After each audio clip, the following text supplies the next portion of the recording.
He, on the other hand, sacrificed a lot because motorsport is unfortunately a very expensive sport. He had to do saving for me to be able to do what I love most, which was driving. And I was aware of that.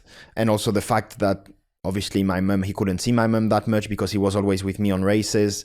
So I think he made many more sacrifices than I did, because for me it was always a pure pleasure. Is driving a lonely sport? I imagine that everyone's quite competitive. Like I can't imagine drivers being friends and hanging out afterwards, because I don't know. I mean, tell me. Tell me. Actually, I've got a really good friend on the grid, Pierre Gasly. We grew up together. We started in karting. We did our first race together in 2005. So we were, like 7-8 years old. We did the French Championship together and we became super good friends.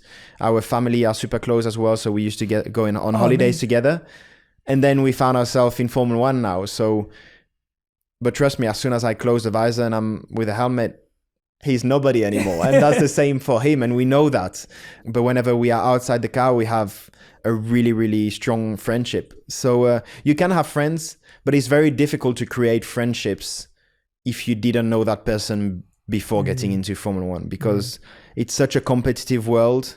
Everybody wants to have the upper hand. Everybody wants to do everything in his own benefit, because at the end we want to win. We want to be the best on track. So there's a lot of respect, but we are not giving anything away to the others. And as much as I'm friend with Pierre, I'm not giving him any advices or whatsoever.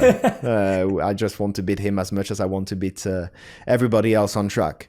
But lonely sport, I don't think it is, because at the end it's a team sport. The only thing is that the team is working a bit in the shadow, because when you watch Formula 1, you see mostly the driver driving the car, but behind that, the mechanics are making sure that they mount everything perfectly. The engineers are working in trying to optimize the car in the best possible way.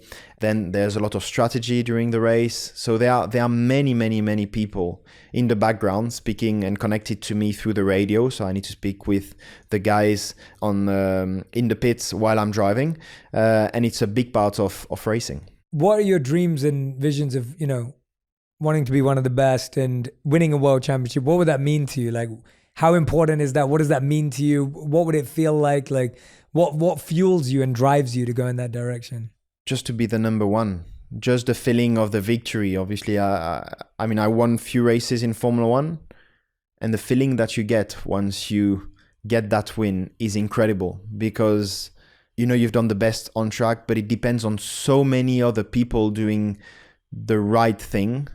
Is that whenever you do it, it's such an incredible joy, not only for you, but for more than 1,500 people that are back at the factory in Maranello working for the Formula 1 program. So it's crazy. There are so many people involved, and whenever you achieve that as a team, it's such an incredible feeling. Yeah, victory, the taste of victory is what motivates me. Every morning I wake up and I think about that. Every day that is a bit more difficult to wake up and go in training, I think about winning a world championship one day and the feeling that it gives me. And so this is what motivates me. Yeah, let's manifest it right now, like you did with what you said to your father. Like, let's fast forward and it's manifested, the world championships here. What would you say to that self from here? What would you say to your future self? Well done first. That is a pretty easy one. Yeah.